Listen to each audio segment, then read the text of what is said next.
शांति। आज 17 मार्च 2026 के बाबा के अनमोल मधुर महावाक्य सुनेंगे। आज की मुरली में बाबा ने सतगुरु बाबा की महिमा बताई है कि एक सत्य सतगुरु ही सर्व का सद्गति दाता है। दुनिया में मनुष्य आत्माएं जो गुरु बनते हैं वह कोई ना कोई मंत्र दे देते हैं, लेकिन सद्गति नहीं कर सकते हैं। उनके पिछाड़ी उनके धर्म की वृद्धि होती है। सतगुरु बाबा को कहेंगे पतित पावन ज्ञान का सागर है। वो आकर के हम बच्चों को ज्ञान दे करके ज्ञान की प्रालब्ध में ले जाते हैं। साथ ही साथ बाबा कहे ये सत्य सतगुरु ही हमें सच्ची सत्यनारायण की कथा सुना करके सच्चे सच्चे श्री लक्ष्मी श्री नारायण बनाते हैं। भारत को अंधियारे से सोजरे की ओर ले जाते हैं और सभी भारतवासियों को भी बहुत सुखी संपत्तिवान बना देते हैं। बाबा कहते भारत जैसा एवर हेल्दी वेल्दी हैप्पी कोई खंड नहीं होता है।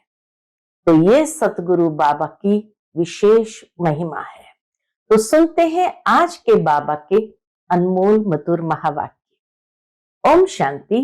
मीठे बच्चे, तुम सच्चे सच्चे सत्य बाप से सत्य कथा सुनकर नर से नारायण बनते हो।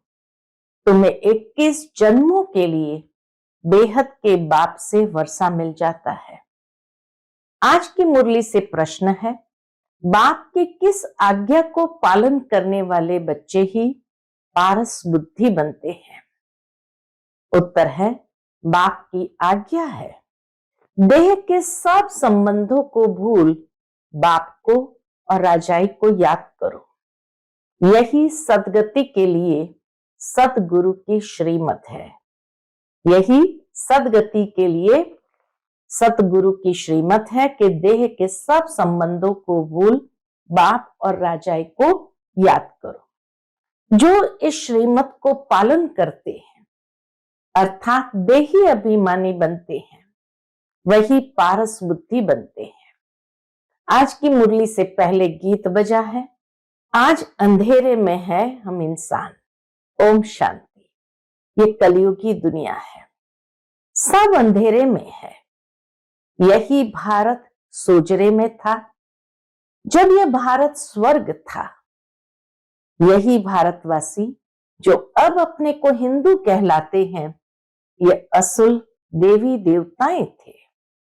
भारतवासी स्वर्गवासी थे। जब कोई धर्म नहीं था, एक ही धर्म था, स्वर्ग वैकुंठ बहिष्ठ हेवन, ये सब भारत के नाम थे। भारत के नाम क्या थे? स्वर्ग वैकुंठ बहिष्ठ हेवन, ये सब भारत के नाम थे।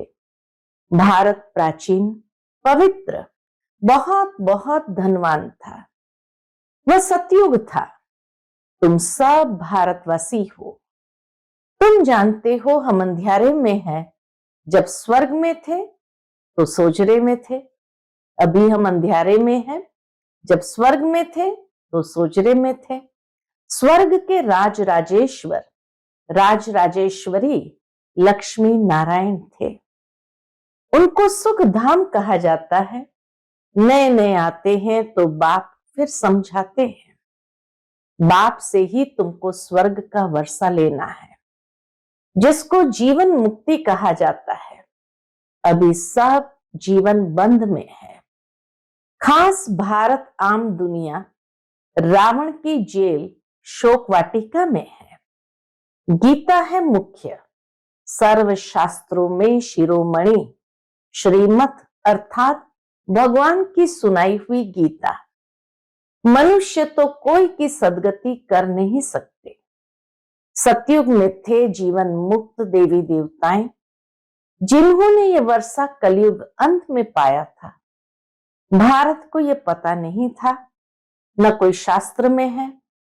शास्त्र तो सब है भक्ति मार्ग के लिए। वह सब भक्ति मार्ग का ज्ञान है। सदगति मार्ग का ज्ञान मनुष्य मात्र में है नहीं। सदगति मार्ग का ज्ञान मनुष्य मात्र में है नहीं। बाप कहते हैं मनुष्य मनुष्य के गुरु बन नहीं सकते। वास्तव में ये कायदा नहीं कि मनुष्य मनुष्य के गुरु बन सके। गुरु कोई सदगति दे नहीं सकते। वह गुरु कहेंगे भक्ति करो, दान पुण्य करो। भक्ति द्वापर से चली आई है। सतयुग त्रेता में है ज्ञान की प्रालब्ध। ऐसे नहीं वहां यह ज्ञान चला आता है।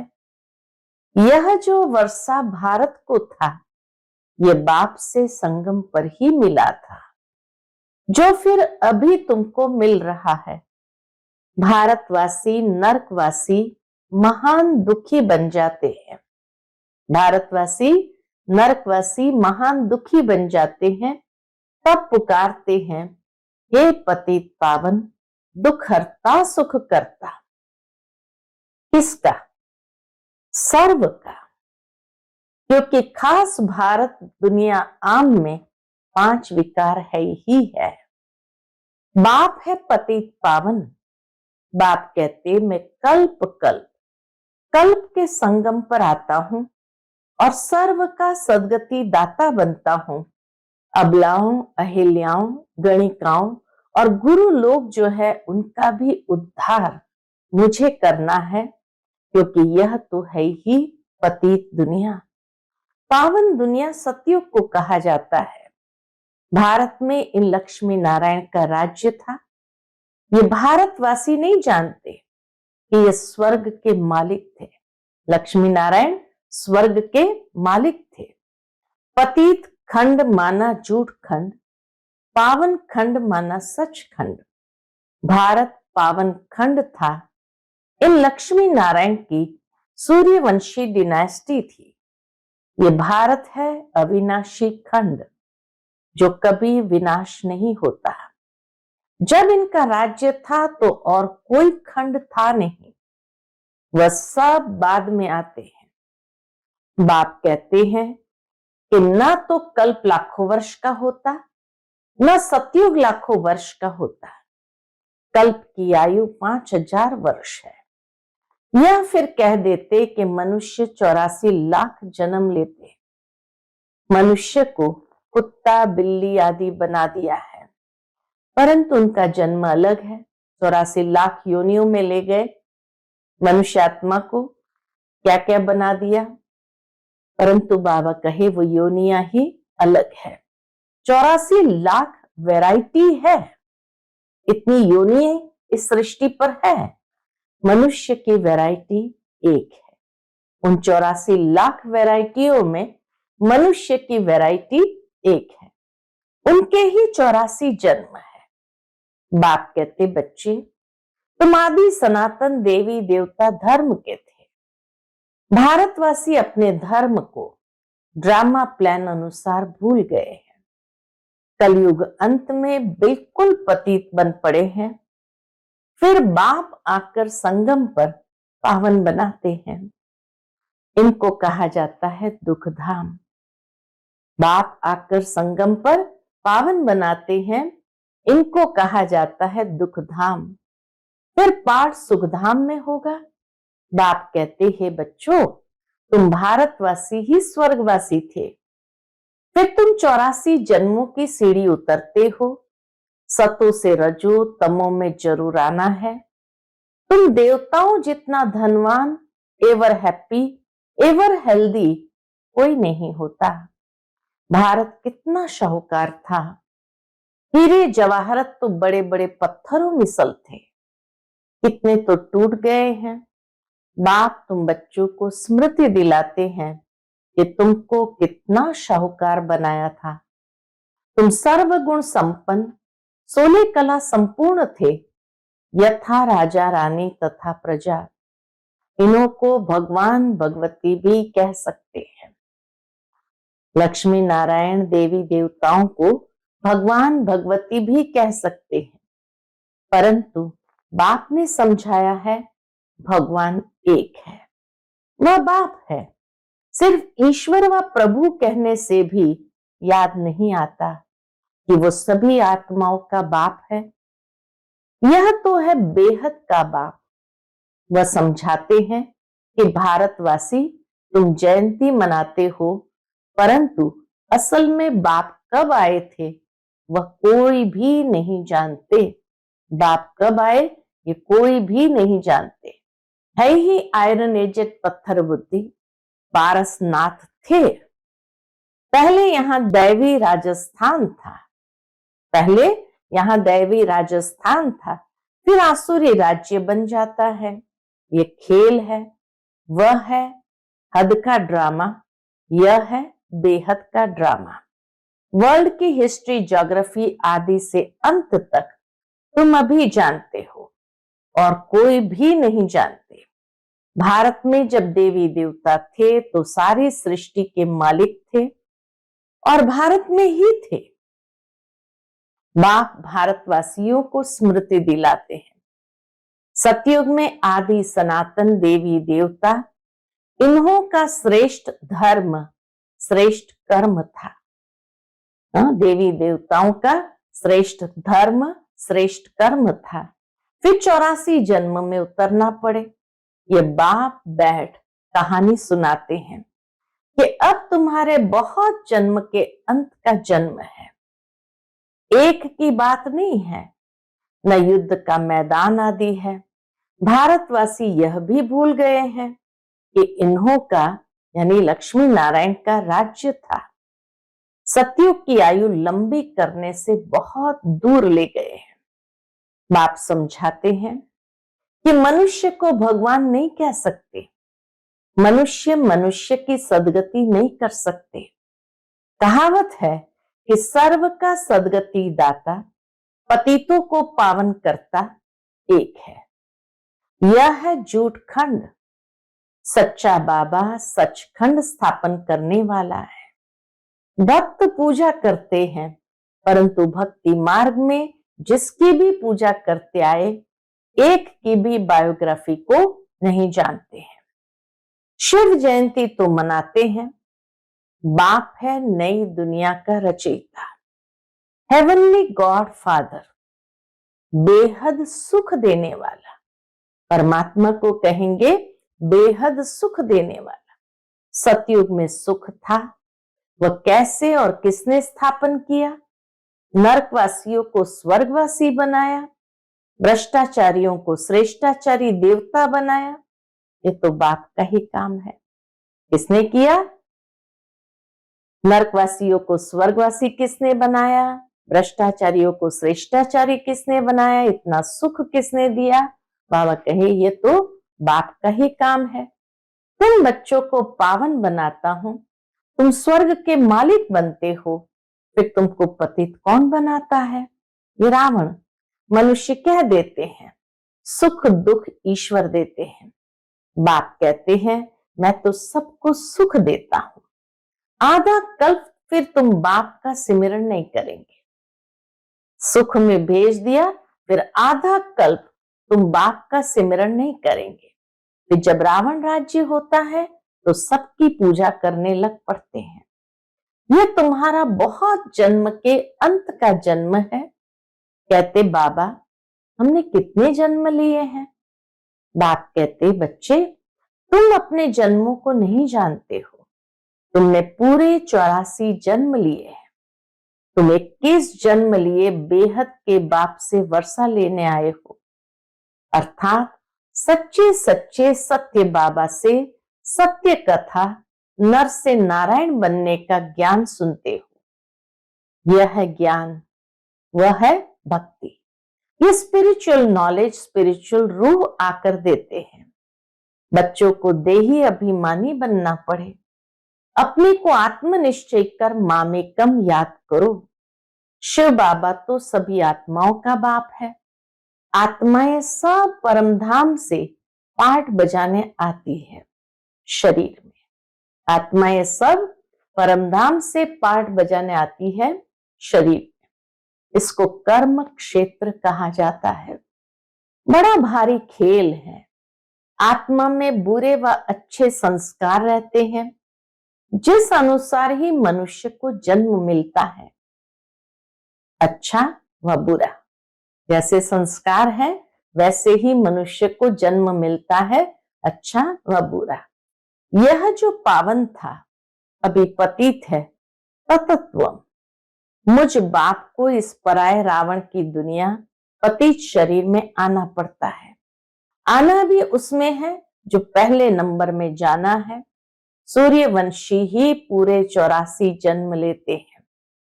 यह है ब्रह्मा और ब्राह्मण। बाप समझाते हैं रोज, लेकिन पत्थर बुद्धि को पारस बुद्धि बनाना मासी का घर नहीं है।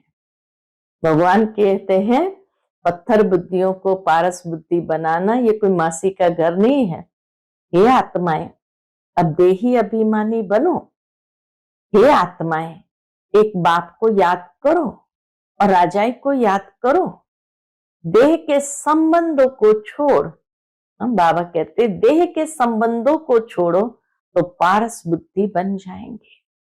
मरना तो सबको है, सबकी अब वानप्रस्थ अवस्था है। एक सतगुरु बिगर सर्व का सदगति दाता कोई हो नहीं सकता है। बाप कहते हे भारतवासी बच्चों, तुम पहले पारस बुद्धि थे। गाया हुआ है कि आत्मा परमात्मा अलग रहे बहुकाल। तो पहले पहले तुम भारतवासी देवी देवता धर्म वाले आए हो और धर्म वाले पीछे आए हैं, तो उन्हों के जन्म भी थोड़े होते हैं। सारी सृष्टि का झाड़ कैसे फिरता है वह बाप बैठ समझाते हैं। जो धारणा कर सकते हैं उनके लिए बहुत सहज है। आत्मा धारण करती है, पुण्य आत्मा और पाप आत्मा तो आत्मा बनती है। तुम्हारा अंतिम 84वां जन्म है। तुम वानप्रस्थ अवस्था में हो। वानप्रस्थ अवस्था वाले गुरु करते हैं मंत्र लेने के लिए। दुनिया के अंदर वानप्रस्थ में जब लोग जाते हैं तो गुरु करते हैं कि मंत्र मिले। तुमको अब बाहर का मनुष्य गुरु करना नहीं है। तुम सभी का मैं बाप टीचर सतगुरु हूं। मुझे कहते ही है हे पतित पावन शिव बाबा। अभी स्मृति आई है, सभी आत्माओं का यह बाप है। आत्मा सत्य है, चैतन्य है, क्योंकि अमर है। सभी आत्माओं में पाठ भरा हुआ है। बाप भी सत्य है, चैतन्य है।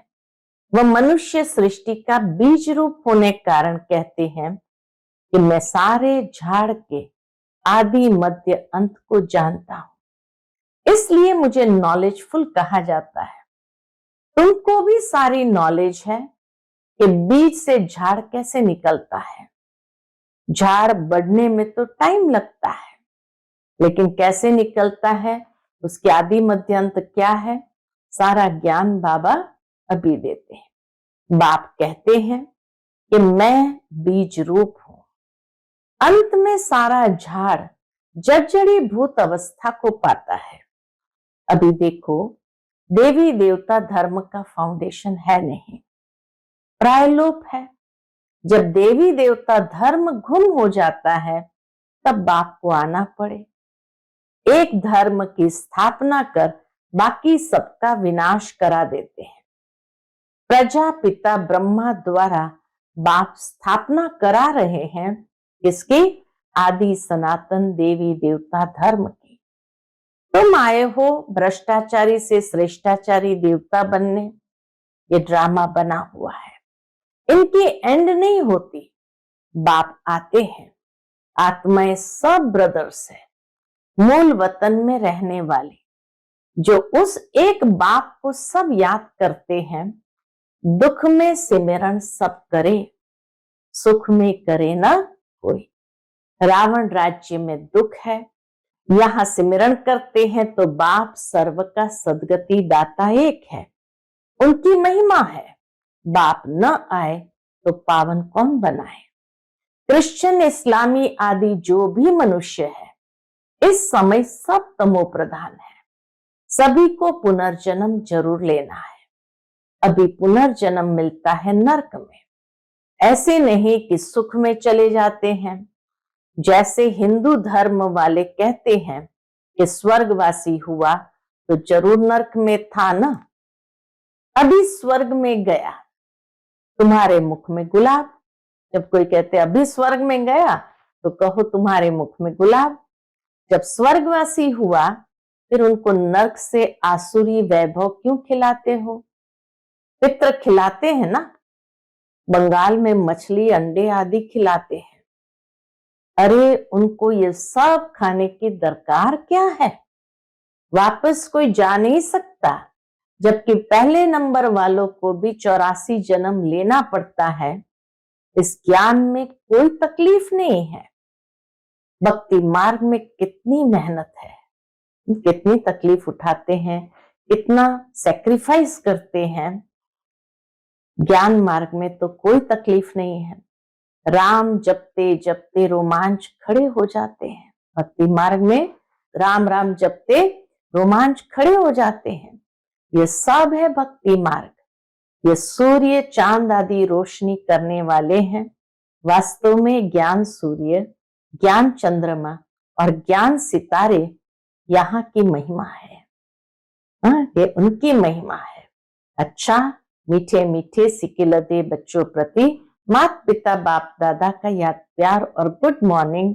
रूहानी बाप की रूहानी बच्चों को नमस्ते। हम सब रूहानी बच्चों की रूहानी माता पिता बाप दादा को याद प्यार, गुड मॉर्निंग और नमस्ते नमस्ते। शुक्रिया बाबा, शुक्रिया। आज की मुरली से धारणा के लिए मुख्य सार है। पहली पॉइंट, इस अंतिम 84वें जन्म में कोई भी पाप कर्म विकर्म नहीं करना है। पुण्य आत्मा बनने का पूरा पूरा पुरुषार्थ करना है। संपूर्ण पावन बनना है। दूसरी पॉइंट, अपनी बुद्धि को पारस बुद्धि बनाने के लिए देह के सब संबंधों को भूल देही अभिमानी बनने का अभ्यास करना है। आज का बाप दादा का मधुर वरदान हम बच्चों के प्रति है। पुराने संस्कारों व विघ्नों से मुक्ति प्राप्त करने वाले सदा शक्ति संपन्न भव। पुराने संस्कारों व विघ्नों से मुक्ति प्राप्त करने वाले सदा शक्ति संपन्न भव। किसी भी प्रकार के विघ्नों से, कमजोरियों से या पुराने संस्कारों से मुक्ति चाहते हो तो शक्ति धारण करो, अर्थात अलंकारी रूप होकर रहो।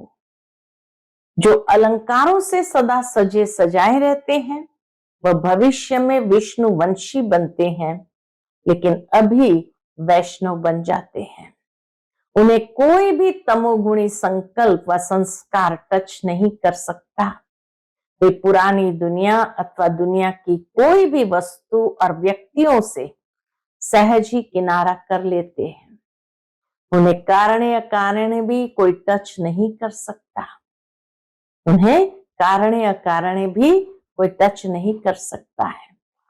आज का स्लोगन है, हर समय हर कर्म में बैलेंस रखना ही सर्व की ब्लेसिंग्स प्राप्त करने का साधन है।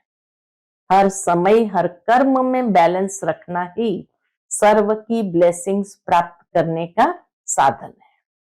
आज का व्यक्त इशारा, निश्चय के फाउंडेशन को मजबूत कर सदा निर्भय और निश्चिंत रहो। उसके अंतर्गत बाबा कहते, जैसे आपस में दो मित्र होते हैं तो उनके बीच यदि कोई उनकी ग्लानि करने आता है तो वह उसके भाव को बदल देते हैं। जहां निश्चय होता है वह शब्द का भाव बदल साधारण बात हो जाती है। तो हरेक की विशेषता को देखो, तब अनेक होते भी एक दिखाई देंगे।